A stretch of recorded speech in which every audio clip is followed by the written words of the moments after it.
महामहिम के अभिभाषण पे बोलने का मौका दिया, उससे पहले मैं स्पीकर सर आपसे पूछना चाहूंगा कि आप इससे महान हाउस के कस्टोडियन हैं और जिस तरह आपने रूल बताए भी मंत्री इसके अंदर भाग ले सकता है, रूल का तो आपको पता क्या नहीं, लेकिन हमने सुना है कि ये महामहिम का अभिभाषण है सरकार द्वारा लिखा होता है और कैबिनेट मंत्री सरकार होती है, तो फिर अपने मुंह मियां मिट्ठू गीत हो, मंत्रियों से गीत गवाने, फिर महामहिम की चर्चा क्या विषय जी? परंपरा अपना अधिकार होता है। वैसे आपका विशेषाधिकार है, आप जो कुछ करें। इससे आगे बोलिए, इसके ऊपर बात हो चुकी है, आगे बोलिए। महामहिम के अभिभाषण पे आदरणीय डॉक्टर रघुवीर कादियान जी ने, आदरणीय श्रीमान अशोक कुमार अरोड़ा जी ने सरकार की कमियां और खामियां का सरकार को आईना दिखाने का काम किया। उन्हीं की भावनाओं से अपने आप को संबद्ध करते हुए मैं ये कहना चाहूंगा कि महामहिम का अभिभाषण किसी भी सरकार की एक दृष्टिकोण होता है, विजन होता है, और जिस तरह का यह अभिभाषण था वो उदासीन था, निराशाजनक था। इस बात को महामहिम भी बखूबी तरह से समझ चुके थे, इसलिए उन्होंने पूरा पढ़ने की बजाय 15-16 पेज पढ़ के और लास्ट पेज पढ़ के कहा भी इसको ही पढ़ा लिखा मान लिया जाए।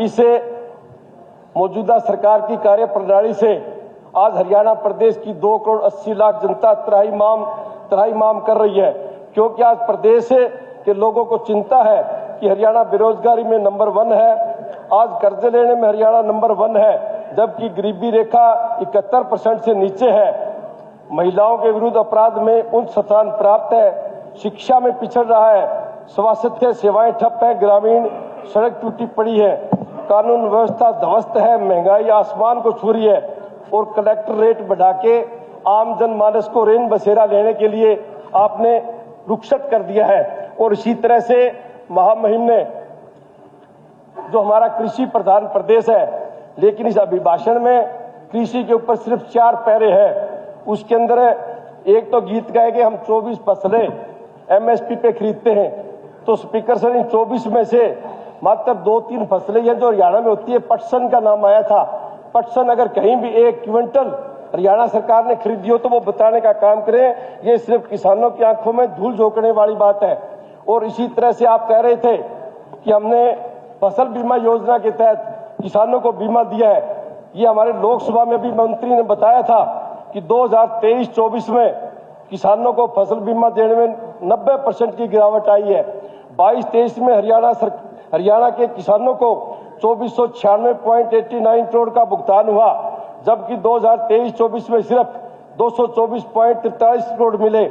इसको देखते हुए लगता है कि प्रधानमंत्री फसल बीमा योजना किसानों के खून पसीने की कमाई लूटकर निजी बीमा कंपनियों की तिजोरी भरने की योजना साबित हो रही है। और स्पीकर सर, इसके अंदर 3 तरह के पैसे जाते हैं, एक तो किसान देता है, एक स्टेट गवर्नमेंट देती है और एक सेंट्रल गवर्नमेंट देती है। आप उनका अनुपात लगाओ भी कंपनियों के पास डिपॉजिट कितना हुआ और उन्होंने किसानों को कितना दिया, तो आप पाएंगे कि कंपनियों ने अरबों खरबों रुपए कमाए हैं।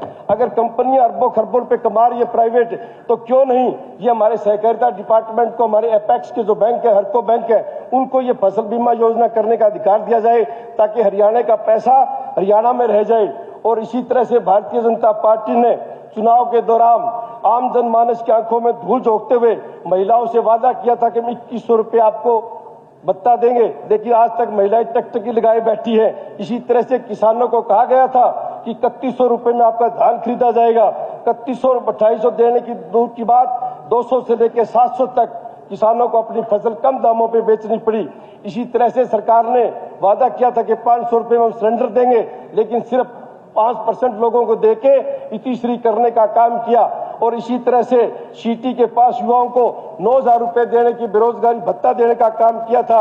और इसी तरह से 1.25 लाख कच्चे कर्मचारियों को पक्का करने का काम किया था।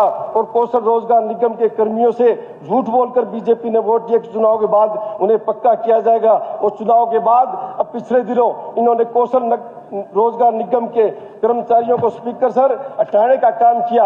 और आज बेरोजगारी हरियाणा के अंदर किस कदर हुई है। आज बेरोजगारी के कारण हमारे युवा अपराधी नशे और डंकी के रास्ते पर धकेल दिया है और बाकी बचे हुए हाई क्वालिफाइड युवाओं को चपरासी और चौकीदार बनने की लाइन में लगा रखा है। चपरासी और चौकीदार के कुल 13 पदों में से 5700 युवाओं ने आवेदन किया और हैरानी की बात है कि 8वीं 10वीं बीकॉम और MA MCOM के लड़कों ने इसके अंदर अप्लाई किया था। इसी तरह कौशल में स्वीपर के निकले 39,990 पोस्ट ग्रेजुएट लोगों ने इसके अंदर अप्लाई किया।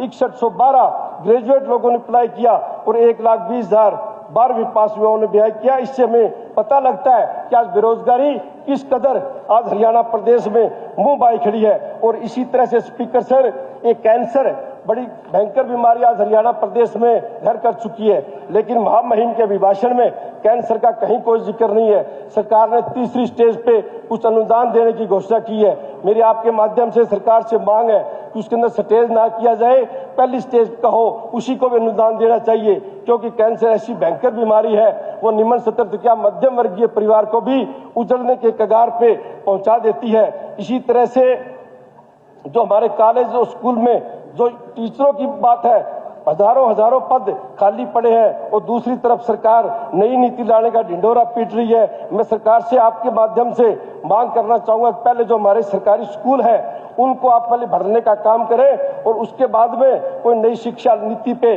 आप लागू करने का प्रयास करें। इसी तरह से स्पीकर सर, जब आपने 2 वर्ष के लिए पंचायत के चुनाव नहीं करवाए थे तो एक अमृत सरोवर योजना लागू करी थी, जो कि आज भ्रष्टाचार का जीता जागता पर्याय बन चुका है। मेरी आपके माध्यम से सरकार से मांग है कि जितने भी अमृत सरोवर बने हैं उन सबको आप एक SIT बना के उनकी जांच कराएं तो बहुत बड़ा स्कैंडल आपके सामने आएगा।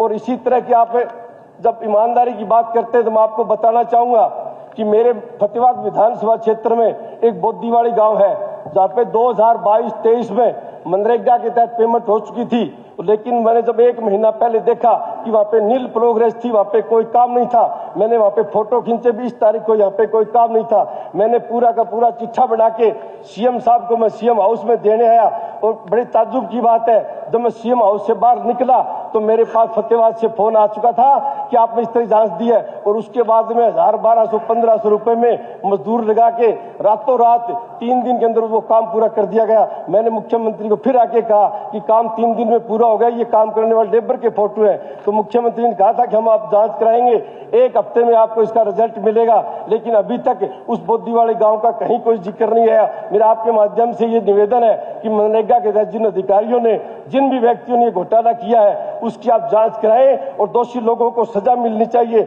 इसी तरह से मेरा एक विधायक करण सिंह यादव बड़ी किसानी की बात कर रहा था कि हम किसानी के बारे में ये जानते वो जानते। मैं फ्लोर द हाउस आपको कहना चाहूंगा कि करण सिंह जी कल्टीवेटर और रूटावेटर में मेरे को अंतर बता के दिखाते, मैं उनको किसान मान जाऊंगा। वो किसानी के बारे में कुछ नहीं जानते, जितनी बातें उन्होंने करी सारी गुमराह करने वाली बात थी, वो अंतर नहीं बता पाएंगे। ये रूटावेटर है, ये कल्टीवेटर है। जो किसान का बेटा होता है उसको पता होता है ये बासमती चावल है, ये परमल चावल है, और किसान के बेटे को पता होता है ये कौन सी वैरायटी की कणक है और ये कौन सी सब्जी है। लेकिन ये लोगों को गुमराह करने वाली बात है। इसी तरह से मेरे एक साथी पेपर लीक की बात कर रहे थे। पिछले दिनों जो MBBS के पेपर थे उनका जो घोटाला हुआ, उनका जो लीकेज हुआ, स्पीकर सर इसके लिए कोई आप स्पेशल एक SIT बनाए, नहीं तो आने वाले बच्चों का भविष्य धूमल हो जाएगा। और इसी तरह से जो और भी एक नशा आज बड़ा मुंह बाए खड़ा है। अगर आज हम नशे पे कुछ नहीं कर पाए तो आने वाली पीढ़ी के सबसे बड़े गुनाहगार हम होंगे। इसके लिए हमें पुलिस को दुरुस्त और चुस्त करना पड़ेगा। मेरे आपके माध्यम से सरकार से निवेदन है कि पुलिस डिपार्टमेंट की जिस तरह से आर्मी के अंदर समय सीमा होती है, टाइम बाउंड होता है, DSP कितने दिन रहेगा, DSP कितने दिन रहेगा, ASI कितने दिन रहेगा, दूसरे लोग कितने दिन रहेंगे। आप सारे रूल्स को जानते हो, सीनियर मेंबर हो, क्या सदन में ऐसे मोबाइल पे बात कर सकते हैं? Sorry sir. चलिए बलवान जी आगे। ये सब इनके लिए समय सीमा निर्धारित होनी चाहिए। और आपके माध्यम से मेरी मांग है कि हमारी पुलिस तंत्र बड़ी दुरुस्त और चुस्त है, लेकिन 24 घंटे उनको काम करना पड़ता है। आप पंजाब पैटर्न के ऊपर हमारे पुलिस कर्मचारियों का वेतन लागू कराने का काम करें ताकि वो भी अच्छे तरीके से अपनी ड्यूटी निभा सकें। और इसी तरह से मैं मांग करना चाहूंगा कि आज नकली खाद बीज की बड़ी भरमार है।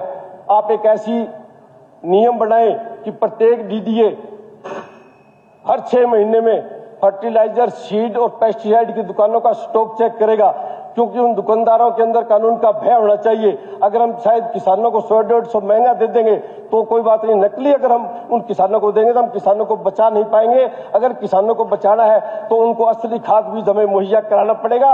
और इसी तरह से जो हमारी दादूपुर नलवी नहर के बारे में बड़ा शोर मचा था, अब सारे जहां भी कोई विकास कार्य होता है, उसका टावर की लाइन खींचते हैं तो भिवानी के अंदर रोज धरने प्रदर्शन चलते हैं। क्या उनको देख के आप टावर की लाइन खींचनी बंद कर दोगे?